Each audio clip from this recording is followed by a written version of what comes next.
Hello, কেমন আছো সবাই? গত দুদিন আমি কোনো ভিডিও আপলোড করতে পারিনি, আর তার জন্য যারা যারা আমাকে মিস করেছিলে, আজকের ভিডিওটা কিন্তু তাদের অনেক ভালো লাগবে। কাস্টমারের ডিমান্ড মেনে যেমন চকলেট বানানো হয়, তেমন যখন কাস্টমার বুঝতে না পারে কীরকম চকলেট নেবে, তখন কিন্তু নিজের পছন্দ মতন কাস্টমারকে কাস্টমাইজ করে চকলেট দেওয়াই যায়। আমাকে কিছু ডার্ক চকলেট বানাতে বলে দিয়েছিল কাস্টমার, আর বলেছিল যে একটু অন্যরকম কিছু ডিজাইন করে দিতে।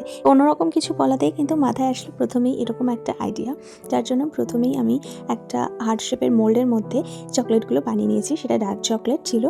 এবার এখানে যে ফুলগুলো দেখছো, ওগুলো কিন্তু আলাদাভাবেই আগে বানিয়েছিলাম। আর এখানে যেহেতু ডার্ক চকলেট রয়েছে, সেহেতু আমি রেড আর ইয়েলো এই দুটো কালার পছন্দ করেছিলাম। রেড ইয়েলোটা বেশ ভালো মানাচ্ছিল, একটা লাইট কালার আর একটা খুব ডার্ক কালার, দুটোই কিন্তু চকলেটের সাথে মানাচ্ছিল। এবার ফুলগুলো অ্যাড করবো বলে কিন্তু আরেকবার চকলেট মেল্ট করে তার উপর দিয়ে স্প্রেড করেছি। এবার চকলেটের মধ্যে ফুলগুলোও বসিয়েছি আর কিছু স্প্রিঙ্কেল অ্যাড করেছি। স্প্রিঙ্কেল ছাড়াও ভালো লাগছিল, তবে আমার বেশি ভালো লাগছিলো স্প্রিঙ্কেলগুলো অ্যাড করে। তো ডার্ক চকলেটের মধ্যে এরকম ডিজাইন তোমাদের কতটা ইউনিক লেগেছে সেটা কিন্তু অবশ্যই কমেন্ট করে জানিও।